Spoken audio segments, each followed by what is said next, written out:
Supreme court में भी लड़ेंगे और रास्ते की लड़ाई भी हम लड़ेंगे और इसकी तैयारी हो चुकी है हमारी। रिजर्वेशन का जो सिद्धांत है कॉन्स्टिट्यूशन में, ये रिजर्वेशन का सिद्धांत संख्या के अनुपात में, प्रोपोर्शनेट टू द पॉपुलेशन, ये सिद्धांत है। इस सिद्धांत को सरकार ने, तो कौन सी भी पार्टी के हो, ये फॉलो करना चाहिए। और सुप्रीम कोर्ट का तो काम ही है संविधान की हिफाजत करना। लेकिन सुप्रीम कोर्ट कॉन्स्टिट्यूशन को पढ़ के निर्णय नहीं दे रही, जजमेंट नहीं दे रही। सुप्रीम कोर्ट के जो जज है, ये जज, इनके जो दिमाग के अंदर विषमता है, उसके आउट ऑफ वो डिसीजन दे रही है। नमस्कार, जय भीम, जोहार। आज हमारे साथ हैं इंडियन मेडिकल प्रोफेशनल एसोसिएशन के राष्ट्रीय अध्यक्ष डॉक्टर मगन ससाने सर, जैसे कि सरकार ने अभी नीट लेके आया, जिसकी वजह से आज कहीं ना कहीं बहुजन समाज के जो विद्यार्थी हैं, युवा वर्ग है, जो मेडिकल फील्ड में जाना चाहते हैं और गरीब तबके से हैं, और नीट की जो कोचिंगें हैं उनकी फ़ीस बहुत महंगी है, उसकी वजह से वो नीट की एग्ज़ाम के लिए कोचिंग नहीं कर पा सकते हैं। तो इसके बारे में आप क्या कहेंगे? देखिए सर, ये जो नीट जो एग्ज़ाम है, ये सुप्रीम कोर्ट ने पहले ही इसको अनकॉन्स्टिट्यूशनल घोषित किया था और बाद में 2016 में इसको ही कॉन्स्टिट्यूशनल घोषित किया। तो इसका मतलब है ये नीट के माध्यम से जो SC, ST, OBC और माइनॉरिटीज़ के जो बच्चे हैं, इनको डॉक्टर बनने से रोकने के लिए है। तो इसके पीछे जो कारण है कि इंफ्रास्ट्रक्चर दैट लेवल का नहीं है और जो सिलेबल्स है, equal syllables, homogeneous syllable Bharat में है ही नहीं। और नीट की जो एग्ज़ामिनेशन का जो पैटर्न है, वो पूरा पैटर्न सेंट्रल CBSE स्कूल का पैटर्न है। बस इसके लिए हमारे जो विद्यार्थी है नीट में ज़्यादा परफॉर्म नहीं कर पाते। सरकार द्वारा एक कानून लेके आया गया, नेशनल मेडिकल कमीशन, ये क्या है, हम आपसे जानना चाहते हैं। ये नेशनल मेडिकल कमीशन है। पहले जो नियोजन आयोग था, उसका नीति आयोग बनाया और नीति आयोग के माध्यम से ये नेशनल मेडिकल कमीशन का जिक्र किया। एक्चुअली हेल्थ सिस्टम का प्राइवेटाइजेशन करने के लिए ही नेशनल मेडिकल कमीशन का गठन हुआ। ये भी अनकॉन्स्टिट्यूशनल है, ये टोटल प्राइवेट बॉडी है। MCI ये कॉन्स्टिट्यूशनल बॉडी थी। यहाँ MCI में जो प्रतिनिधि थे वो चुनकर आते थे, यहाँ प्रतिनिधि चुनकर नहीं आते। सरकार अपने मर्जी के प्रतिनिधि वहाँ बिठाती है। तो ये बहुत it goes in favour of private constitution जो है। केंद्र सरकार के द्वारा स्वास्थ्य को लेके बहुत बड़ी बड़ी होर्डिंगें लगती हैं, करोड़ों अरबों रुपए खर्च किए जाते हैं प्रचार को लेकर, लेकिन आज भी अस्पतालों में व्हील चेयर पे ही लोगों को रखा जाता है या स्ट्रेचर पे, यहाँ तक कि बेड नहीं मिलता लोगों को। और बहुत सारे ग्रामीण तबके में ये चीज़ देखने को मिलता है कि लोग अस्पताल नहीं पहुँच पाते, डिलीवरी जो होती है महिलाओं की वो रास्ते में हो जाती है। डेड बॉडी के लिए एम्बुलेंस नहीं रहते, लोग साइकिल पे लाद के लेके जाते हैं। इस पर आप क्या कहेंगे? देखिए, जो भारत का जो हेल्थ सिस्टम है, ये अभी भारत का नहीं रहा। ये पब्लिक हेल्थ सिस्टम से ये private health system total change हो गया है, ये सबसे बड़ा कारण है। और सरकार जो हेल्थ सिस्टम पर जो खर्चा करती है, ये 1% से भी बहुत कम है। अगर 1% से भी बहुत कम है तो there is no infrastructure. Sir के पास इंफ्रास्ट्रक्चर नहीं है। अभी कोरोना काल में हमें के पास जो दिखाई दिया वो बहुत अलग है, ये सभी लोगों को पता है। ऑक्सीजन नहीं है, बेड नहीं है, प्रॉपर स्टाफ नहीं है, प्रॉपर डॉक्टर नहीं है, बहुत सारी चीज़ें सरकार में कमी है।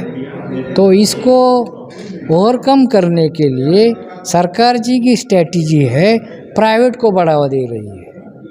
और प्राइवेट में सरकार 10% जो कॉट है वो रिजर्व कर रही है। ये लॉजिकल नहीं है, बिल्कुल लॉजिकल नहीं है। जिसको थोड़ा सा हम विस्तार से जानना चाहेंगे, जैसे कि अभी जिस ईडब्ल्यूएस की हम बात कर रहे हैं, ईडब्ल्यूएस आरक्षण अभी 5 जजों की बेंच के द्वारा 3-2 के सहमति असहमति से उसको लागू कर दिया गया, जबकि 90 के दशक में यही ईडब्ल्यूएस की जब सुनवाई चल रही थी 9 जजों की बेंच के द्वारा उसे अघोषित किया गया था। 9 जज, हाँ 99। जी, इस पे आप क्या कहेंगे? देखिए, जब से मंडल आयोग का निर्णय आया 16 नवंबर 1992 को, तो मंडल आयोग का निर्णय आया तो ये क्रीमी लेयर लेके ही आया। अभी क्रीमी लेयर ये संविधान में नहीं है, क्रीमी लेयर संविधान में नहीं है।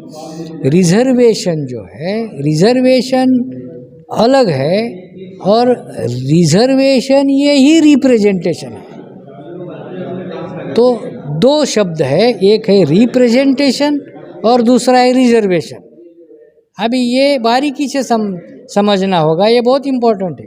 रिजर्वेशन ये डेमोक्रेसी का हर इंस्टीट्यूशन में का संख्या के अनुपात में प्रतिनिधित्व है, ये रिप्रेजेंटेशन है। लेकिन रिप्रेजेंटेशन देने के लिए जो कोटा निर्धारित किया जाता है, उस कोटे को रिजर्वेशन कहते हैं। रिजर्वेशन का इतना ही मीनिंग है। लेकिन रिजर्वेशन वास्तव में प्रतिनिधित्व देने के लिए है। रिजर्वेशन खत्म करना, इसका मतलब है प्रतिनिधित्व खत्म करना।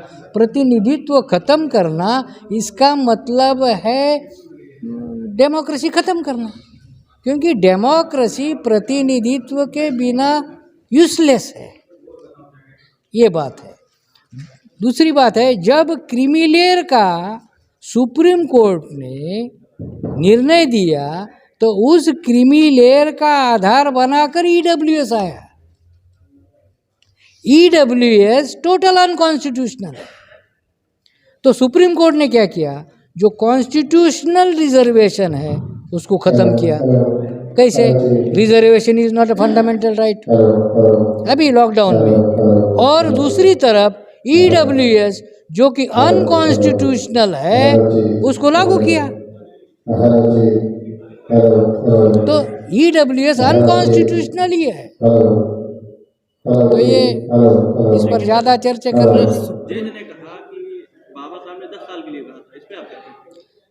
अभी जज वो तो उसने ऐसा क्यों कहा, क्योंकि वास्तव में जो जजेस होते हैं उन्होंने संविधान ठीक से पढ़ना चाहिए।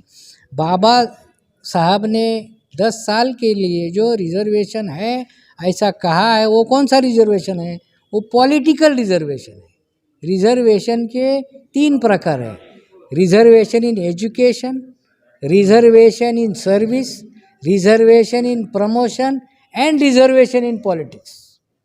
तो ये जो रिजर्वेशन इन पॉलिटिक्स है उसको 10 साल कहा, लेकिन reservation in education, reservation in services and reservation in promotion, ये जब तक कॉन्स्टिट्यूशन का ऑब्जेक्ट फुलफिल नहीं होता।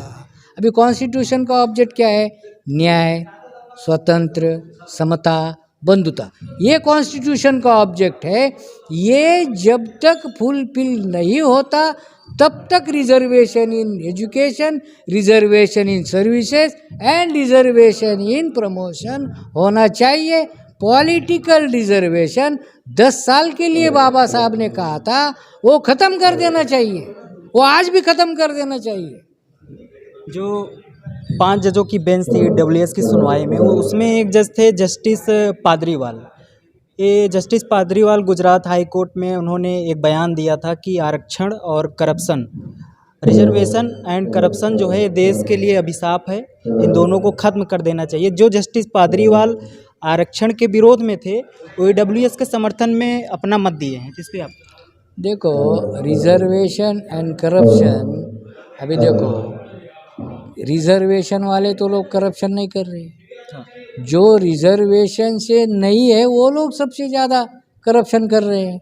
वो तो सरकार उनको टिकट निकाल कर परदेश भेज रही है। तो रिजर्वेशन का और करप्शन का कोई संबंध नहीं है। रिजर्वेशन बेसिकली डेमोक्रेसी में जो डाउन ट्रॉडन जो तबका है सोसाइटी का, उसका डेमोक्रेसी में प्रतिनिधित्व है, हिस्सा है, और प्रतिनिधित्व उसका ही, सपोज एससी का है तो एससी का ही प्रतिनिधि चाहिए, एसटी का है एसटी का ही प्रतिनिधि चाहिए, ओबीसी का है ओबीसी ही प्रतिनिधि चाहिए। एससी एसटी ओबीसी का प्रतिनिधित्व एससी एसटी ओबीसी ही कर सकता है डेमोक्रेसी में। एससी एसटी ओबीसी का प्रतिनिधि ब्राह्मण नहीं कर सकता। ब्राह्मण का प्रतिनिधि हो सकता है, एससी एसटी ओबीसी का प्रतिनिधि नहीं हो सकता। तो इस अर्थ से ये बहुत इम्पोर्टेंट है, ये गलत है। जो रिजर्वेशन का एक क्राइटेरिया था कि 50% से ज़्यादा नहीं दिया जा सकता, ईडब्ल्यूएस आरक्षण देने के बाद वो क्राइटेरिया क्रॉस हो चुका है और इसमें ओबीसी का जो रिजर्वेशन था 27%, तो क्या ओबीसी को भी अब 50% से ज़्यादा अपनी जनसंख्या के अनुपात के हिसाब से मांग करनी चाहिए? कहाँ तक सही होगा? बेसिकली रिजर्वेशन का जो सिद्धांत है कॉन्स्टिट्यूशन में, ये रिजर्वेशन का सिद्धांत संख्या के अनुपात में, प्रोपोर्शनेट टू द पॉपुलेशन, ये सिद्धांत है। इस सिद्धांत को सरकार ने, तो कौन सी भी पार्टी के रहो, ये फॉलो करना चाहिए। और सुप्रीम कोर्ट का तो काम ही है संविधान की हिफाजत करना, लेकिन सुप्रीम कोर्ट कॉन्स्टिट्यूशन को पढ़ के निर्णय नहीं दे रही, जजमेंट नहीं दे रही। सुप्रीम कोर्ट के जो जज है, ये जज, इनके जो दिमाग के अंदर विषमता है, उसके आउट ऑफ वो डिसीजन दे रही है, उसके फेवर में वो डिसीजन दे रही है। तो क्या सर ये जो 10% रिजर्वेशन, ईडब्ल्यूएस रिजर्वेशन लागू हो चुका है, ये मेडिकल फील्ड में भी इसका प्रभाव देखने को मिलेगा? ऑफ कोर्स देखने को मिलेगा। ये रिजर्वेशन अगर कानून अभी बना है, सुप्रीम कोर्ट ने जजमेंट भी दिया है, तो ये वो लोग हर जगह लागू करेंगे ही। लेकिन इसको कैसे रोका जाए, इसको सुप्रीम कोर्ट में रीपिटिशन दाखिल करके इसको चैलेंज भी कर सकते हैं। और हम जो है बामसेप और बामसेप के माध्यम से हमारे जो ऑफशूट विंग्स है, बहुजन क्रांति मोर्चा, पिछड़ा वर्ग मोर्चा, भारत मुक्ति मोर्चा और कई सारे संगठन है, इसके माध्यम से हम रास्ते की लड़ाई इसके माध्यम से लड़ सकते हैं। यानी कि हम सुप्रीम कोर्ट में भी लड़ेंगे और रास्ते की लड़ाई भी हम लड़ेंगे, और इसकी तैयारी हो चुकी है हमारी। बहुत बहुत धन्यवाद सर। हमारे साथ थे इंडियन मेडिकल प्रोफेशनल एसोसिएशन के राष्ट्रीय अध्यक्ष माननीय डॉक्टर मगन ससाने सर। चैनल पर अगर आप नए हैं तो चैनल को सब्सक्राइब करें, ज़्यादा से ज़्यादा शेयर करें।